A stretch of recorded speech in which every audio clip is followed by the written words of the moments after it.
Ever wondered how modern circumcision is performed? Let's take a closer look at the ZSR device, a truly revolutionary tool that makes the entire process incredibly smooth and remarkably efficient. The procedure begins as 3 metallic rods gently expand the reddish-pink foreskin, revealing the gray bulbous structure within. Then, the main instrument, a white cylindrical tool with a prominent red rim, is pressed firmly into position. With absolute precision, 2 dark blade-like instruments extend from the device, creating a perfectly clean and symmetrical incision. We then see the large, irregularly shaped white handle rotate clockwise, guiding the instrument's action to completion.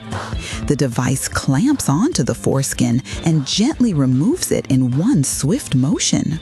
This advanced method is not only quick and very clean, but it also aids in faster healing. The entire procedure is performed safely under local anesthesia. What are your thoughts on this medical innovation?